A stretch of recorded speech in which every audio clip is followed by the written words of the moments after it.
Hey everybody, Norm from Tested here. It's Jeremy from Tested. And welcome back to Projections. Boy, it feels good to say that because it's a special week. Big week. It's Oculus Connect 6 this week. We're actually there right now watching the keynote, and as it was just announced, well, it's the flagship VR game from Respawn Entertainment. We've been waiting to hear what this game's been out for so long, and it is Medal of Honor. Above and Beyond. That's right. Now you remember Medal of Honor, of course. This was a game 20 years ago. It came out on the PlayStation 1. I jumped on board the series for the follow-up Allied Assault, which was on PC exclusively.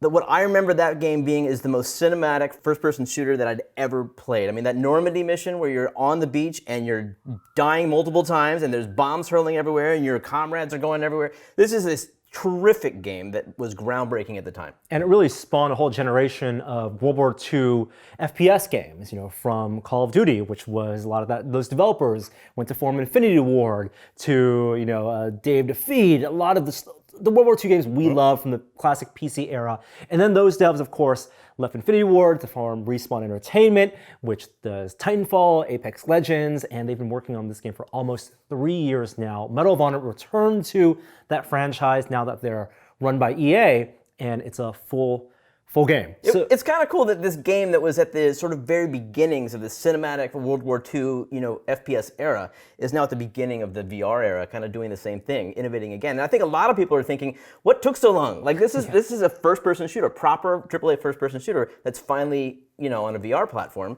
These things take time. Yeah, we got a briefing about the game. I actually got to play some of it, and he told us this is going to be a 10 to 12 hour game, 50 plus levels, tons of art assets, up to one point over 180 people working on this. This is a game that took a long time. This is a game that's been in development for 2.5 years, and they were even sort of prototyping it before then as a concept. I mean, this is really like they started this journey when Touch was released. Yeah, and we have a ton of FPS shooters in VR right now, from very realistic tactical military shooters like Onward and Pavlov to more run and gun action shooters like Great multiplayer games, yes, for sure. Recall and multiplayer ones. Single-player campaigns that are this detailed take a lot of time to develop. And the question is, what makes a Medal of Honor game a Medal of Honor game, and what can VR bring to it? Well, I chatted with the games director, Peter Hirschmann, about their philosophy in game design and approach to this game, so let's take a listen.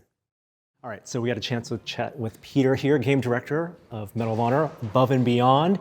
You can finally talk about it, the game. Yes, yes, finally, after a couple of years working in secret, we're finally able to reveal it. So today's been a super exciting day. Absolutely. I mean, I got a chance to play about 15, 20 minutes of it. It really brought back a lot of those Medal of Honor memories. Is that what you guys are going for, the Medal of Honor feel? Because there are so many World War II games. Yeah, I mean, a lot of us worked on those original set of games, from the very first one all the way up to Allied Assault. And it's a dream to be able to take this platform, which is about as cutting edge as it gets, and deliver that Medal of Honor experience on it.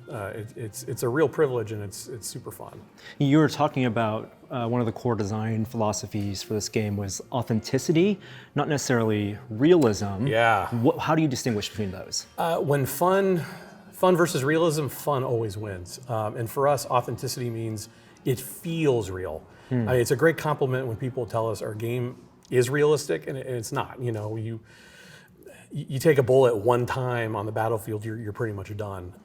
So it's about getting the details right, about not embellishing what's happening. We like to say that if you have to make zombies out of the Nazis or give them jetpacks or mechs, you're reading the wrong history books. The Third Reich was the scariest, best trained, best equipped, fighting force the planet's ever seen, and they were a force of evil.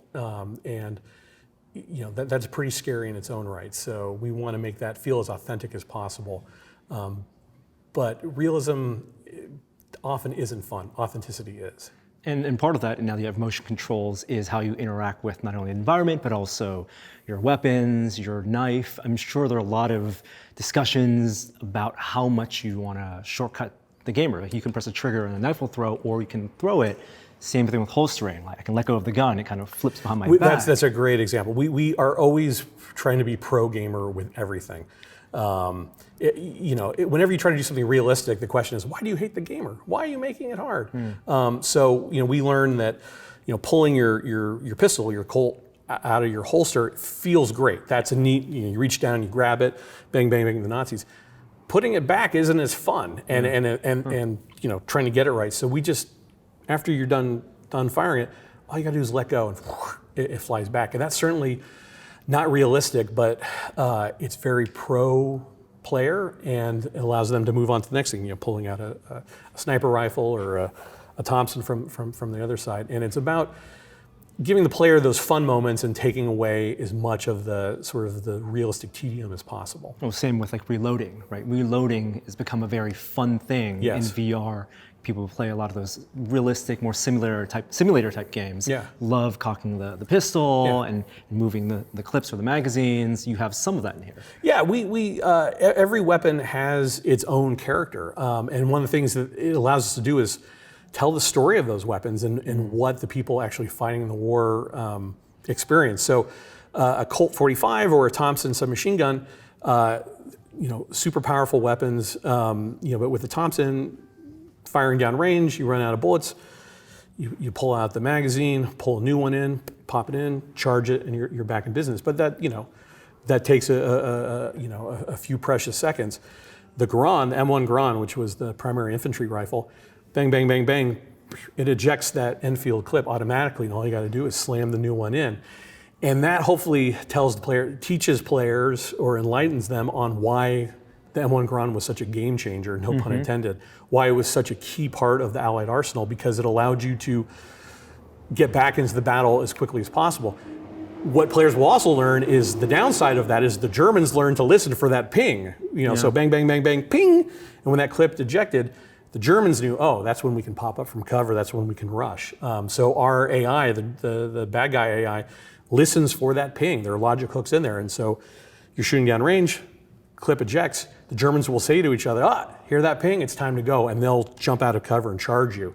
And so those pros and cons that those tactical decisions you have to make in real time about which weapon you want to use. A smart player will keep track of how many bullets they've sent down range, maybe leave one bullet left in the clip, switch to a different weapon and keep going, and then reload that Garand when they've got a little bit of a breather. And that's the fun stuff that starts to develop as you play. And you have to design for players that will do that and players that won't do that, who just want to kind of run and gun and hold the motion controllers out. Well, we definitely have difficulty settings, but you can't run and gun this. I mean, because because of the motion controls, because you're moving around in a virtual environment and your body is dry.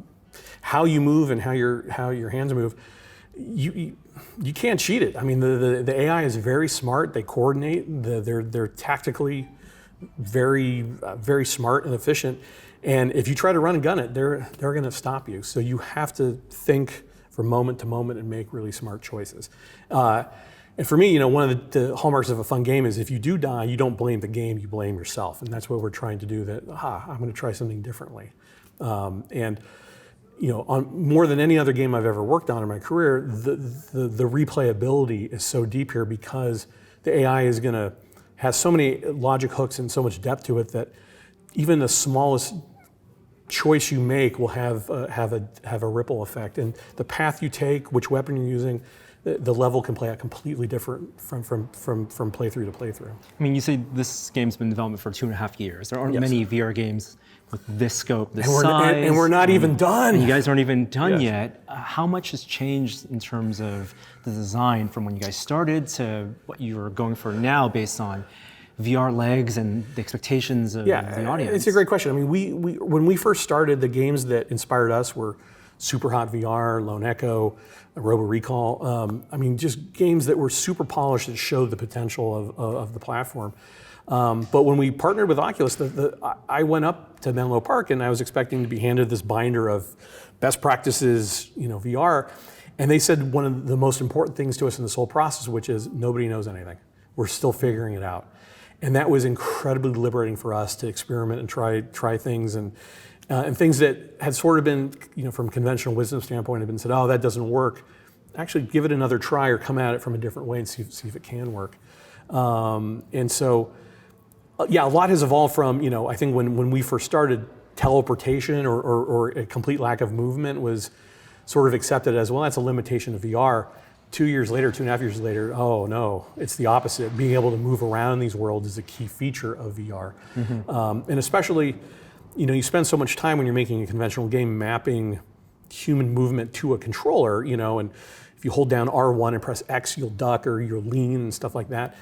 And in VR, you lean by leaning, or duck and duck. And so that opens up so many possibilities about how you build those environments, and you try to build as many cover points and vantage points, and as you're moving through the levels, you're looking for those spaces to hide and reload and take a breather, or look for a piece of intel, or look for a weapons cache. It opens it up dramatically, and I think a couple of years ago you wouldn't expect that. You would think you'd be kind of teleporting from place to place, and it's completely the opposite. And you said the game's gonna have 50 levels, and including revisiting at least 50 levels, yeah. revisiting some of the places that gamers may remember from the original Medal of Honor Yeah. series. What's the goal there? Is it to bring more emotional truth, authenticity to those missions? Omaha Beach, because you're in VR, because you can look around now? Well, I think the rule we set for ourselves was, if we were going to go to Omaha Beach or go to some place that a Medal of Honor game had been before, we have to do it differently. And just being on the Rift wasn't enough. I mean, to play Allied Assault on the Rift would be really cool and rad, but you're missing a huge amount of the potential to kind of build it from the ground up as a VR experience or a narrative experience. So we do have Omaha Beach, but you're going in as a combat engineer. So you actually have a job on the beach. Instead of just trying to get to the shingle, you're having to blow all those obstacles, all those hedgehogs and Belgian gates, and that changes the dynamic dramatically. You've got a job to do, and you're basically blowing up the cover that's keeping you from getting hit. We had done a submarine level in a previous Medal of Honor game, and because of the technology and the limits, it was always sneaking aboard a sub when it was at the sub pen, and you'd sneak aboard and place some explosives and then get off. We thought, God, let's flip it around. So in Medal of Honor Above and Beyond, you end up on a ship that gets torpedoed, and you're undercover as a Kriegsmarine officer. So you're in the water, swimming in VR, treading water, and all of a sudden, this U-boat surfaces, and they pop the hatch, and they see you in the admiral's uniform, and they think you're one of them, and so they pull you aboard, and so suddenly you're on board the submarine while it's at sea. So you get to experience depth charge attack and them having to fight an Allied destroyer, and that's a completely different experience. And to be in that environment in VR, it feels like you're there. And so that the drama of the boat shaking and the characters grabbing onto stuff and swinging through bulkheads, and then you having to find a way to sabotage that sub and get off of it, makes it a little different than what you've seen before. And it hopefully takes advantage of the platform in a really special way. Sounds like it's a game you guys have wanted to make for a long time. Oh man, this scratches so many itches. I mean, look, the original Medal of Honor came out in 1999 on PlayStation 1, and on the disc, I think the game was about 290, 300 megabytes of data. One German uniform in Above and Beyond has more data than the entire original Medal of Honor game. So the level of detail we're able to bring, the level of fidelity, it's crazy. I mean, for those of us who've been in the industry a while or have worked on this franchise, it is so neat and emotionally rewarding to be able to bring this stuff to life in ways that we dreamed about as almost science fiction. And I never get tired of slipping on that headset and being transported into the Medal of Honor world. It's a true privilege, and it's so great to be able to share it with the world and be able to say Medal of Honor out loud. It's fantastic. Well, thank you so much. It's thank you. With you, and can't wait to play the final game. Thank you very much. All right, so I guess we should talk about our demo experience. This is being demoed and playable at OC6 this week, but we were able to go through about 4 of the missions, including a trading mission.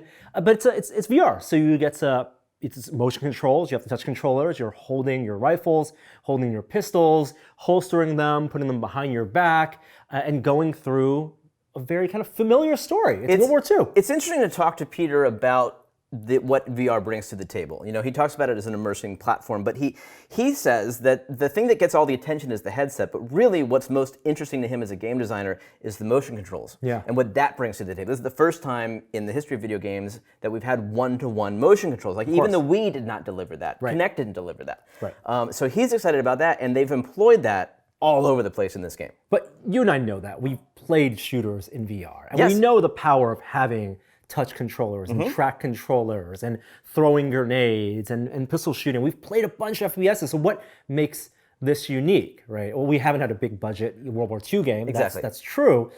From their standpoint, it's all about those tactical engagements, right? They're putting 3 or 4 enemies on the screen at once, running it from all sides, and you're using the environment, you're crouching, it's free locomotion, so your thumbstick moving around, but it's about the intensity of ducking behind and picking off an enemy and having to reload that M1, hearing that clip pop out. And that's the things that we kind of took for granted with our gamepads and our keyboard and mouse with Allied Assault and those previous World War II shooters, but now we have the tangibility, the physicality of all that. Well, I wonder about that, how that's going to be accepted, or how people are going to respond to that, because people are used to playing these kind of arcadey, fun first-person shooters in a way that is strictly, press R1 to reload, super easy mechanics, and they just get back to the actual engagement.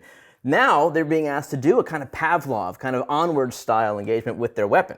I mean, that's a much more technical action required by the player, but it also, I feel like it completely, changes those combat moments, because now you're thinking about taking cover. You're thinking about how quickly can I get these mechanics down in order to re-engage. And I think that's where a lot of the fun of this game potentially comes from. We're talking about a Thompson machine gun. If you're in an engagement and you're hiding behind a table, right, you're running, you can actually shoot over, right, and shoot around cover, and that can be effective. There's two-handed grip for stabilizing. You are looking down the sights, and for us, that's natural in VR, but it's not a button press. You are actually holding up the model, looking down the sights. You have to align it. It's not necessarily easy. And when you run out of ammo, you got to press a button to drop the clip, drop the magazine, and then you actually have to pick it off your hip and slam it back in, and then go into the gameplay. When I play a game like Pavlov, a lot of the fun I get is in the muscle memory, right? There is the running and gunning, the aiming and shooting, but the muscle memory of how fast I can reload, how fast can I, I enjoy that aspect. And when I was playing through one of the demos here, running through one of the Nazi bases, I really enjoyed getting into the groove of using that pistol and reloading quickly. And there was a little bit of that John Wick feel to it. I really enjoyed it. Absolutely. I do, though. I still wonder, as much as you enjoy it, and I enjoy it too, I don't think that Pavlov and Onward have been played by everybody who does VR. In fact, I think it's probably a minority of people who have tried those types of games. Now, this mainstream game is going to be bringing those mechanics to a much wider audience, and I'll be curious to see how it's embraced, because people are not used to reloading and manually. And Peter talked about how they did simplify some of the things. One of the innovations that we saw in Robo Recall is the fact that when you're out of ammo on a gun, you can just drop it and you can just pick up the gun in your holster. They do that here too, right? There's some simplifications. You don't have to put the gun back on your hip. You can drop the pistol, drop the rifle, and it will go back over your shoulder, and you can just pull it back again. These things, I think, will help ease people into that type of physicality of a first-person shooter in VR, so they can focus more on the environment. Right? They want to really make sure that you are engaging in cover, that you're listening to sounds, you have the spatial audio. They talked about how they use a lot of animation tools to not only do performance capture for the enemies, but also facial capture too. So you're supposed to, VR is a little more of an intimate experience, not only in adventure games and casual games, but also in shooters when you're getting up close to enemy and using a knife or using a grenade. And I saw some fun things in the video they showed, like you can now pull a pin with a grenade with your mouth. I don't think I've seen that in VR. Is that might be an Onward? I don't even know it. I think it's pretty groundbreaking. Yeah, it's pretty cool. You do other things with your hands as well. Besides using all of the weapons, you actually can climb ropes, you climb ladders, you can swim. There's one point where you have to burn something. You do a lighter. You actually have to do a flip mechanic with your hand. You can throw knives around, flip them in your hand, and then throw them. So I love that they're pushing that they're looking at how to engage in the world with your motion controllers in a way that just feels more immersing. Now, as far as I can tell, There is no locomotion in the game besides smooth walking. And although there is swimming, that's one thing I do look for in games, especially now since I've played so much VR. I'm looking for new types of locomotion. Right. I don't see that. I don't see a whole lot here from that perspective. But you are engaging in the world to a huge degree, which is great. They said there would be vehicles, Sherman tanks, motorcycles. You'd be in a B-17 inside, right? The B-17 looking out the windows, but you're not actually flying those vehicles. They said planes. they were rideable vehicles. Exactly. And I think that, there's a distinction between the type of game like Lone Echo that really is pushing the boundaries. Like you could not play this game except in VR. Even for a VR game, it was breaking all sorts of rules and worked. It seemed like this game was, it's not doing that. It's more traditional, necessary for VR, but a traditional shooter, going back to Medal of Honor and Allied Assault. It's kind of like, well, it's retreading the past, but now bringing the VR aspect to it. Absolutely, but the thing is, like, VR has evolved so much since this game was initially in development. I mean, I could imagine that maybe they didn't always expect to employ the reload mechanics that they have in the game, but maybe they saw people being more and more comfortable with that, and then added that. Or they didn't know that people would be comfortable with smooth locomotion. Exactly. Right? For the first generation of VR games, so teleport was the only thing, and I think there were even military shooters, World War II shooters that we played on the Vive that have you walking and then it switches to a third person, right? And they talked about experimenting with these different types, but I'm glad that this is, one of the benefits of this having a 3-year development cycle is that they can adjust and they can accommodate what players are now comfortable with today. Right. Now this is to me, this is a no-brainer. Like, and I say again, I think people are probably wondering what took so long. Like, it's so obvious that a new platform should have a AAA first-person shooter. But it does take a long time, and it's just interesting to think about how much VR has evolved over the course of the development of this game. I mean, it really has been through the most nascent period of VR's existence. And it's not like 10 years from now where you could really project where your platform's going to be. They really had to take a lot of wild guesses. And if there's anything we've heard from developers, it's that not only does VR development take a long time, but it's almost more laborious than making a AAA game for a console or PC because assets are scrutinized more. Right, they talk about the high fidelity of the facial animations, the procedurally generated Nazi faces. You're never shooting the same Nazi twice. They're very proud of that every Nazi is unique. The clothing, because in VR, we are getting really close to the objects in the world. We're picking up books. There's an expectation there to interact with the world. And so they have to factor that in. And of course, they have to run it at 80 or 90 FPS on the Rift S. And so there are, when we think of Medal of Honor and we think of modern day big epic shooters, we want dozens of characters on screen. If we want a VR version of Omaha Beach, we want the full, all the boats. I don't think they can still do that yet. Now, granted, we haven't seen their Omaha Beach. I don't know. I mean, you're right. There's certainly a lot of expense involved in that kind of thing. But the graphics, from what I experienced, were, while there aren't a million characters on the screen at once, They're definitely detailed. Highly detailed. Absolutely. I just don't think that they're going to do that kind of war game that people have expected from a Battlefield series where it is, dozens of characters and NPCs that you're running along the trenches with. It's going to be more that tactile engagement. I mean, the moment I was engaging with enemies and shooting them and their helmet popped off, that it triggered my old Medal of Honor, memories of, and this feels like going back to that familiar world, but now again in VR, the way it was kind of meant to be played. There will be multiplayer. Yeah, they wouldn't tell us about it, but it will be available at launch. I don't know if that's going to be co-op. I'm assuming not. I'm assuming it's straight up deathmatch. Again, VR with the kind of system requirements and the network requirements, I don't expect that to be more than like 5v5, if even that. That's kind of what we've seen kind of the max for VR. But if it's a more tactical base kind of deathmatch experience, and that should be fine. If it makes the Pavlov, onward experience more user-friendly and, and onboarding for that. And it's a game that people already have because they wanted to play the single-player campaign, and so there's a big player base for it. Fantastic. Yes, I think we going into this announcement, going into this briefing, we're wondering, because it's Respawn, would they be doing a Titanfall-like game, a sci-fi shooter? Like, they're known for really kind of interesting movement, right? Like wall running and fast pace. Like, and this is not that. This really is kind of a return to the roots of their company, return to the roots of FPS shooters, at least from 20 years ago. And it feels kind of appropriate that VR needs to go through these lessons and have a big studio make a big budget game and kind of and check the boxes of, well, we're going to have our big single player World War II shooter now, just to see what that's like. So I'm glad they're doing it. Yeah, we just have to wait a little bit longer. Yes. It's a 2020 game. That's right. So potentially many months. Yeah, and so it is playable at Oculus Connect 6. I'm sure if those there right now are waiting in line to play it. We can't wait to play more, and we'll have more from Oculus Connect later on the week on the show, and can't wait to talk about those announcements. We'll see you then.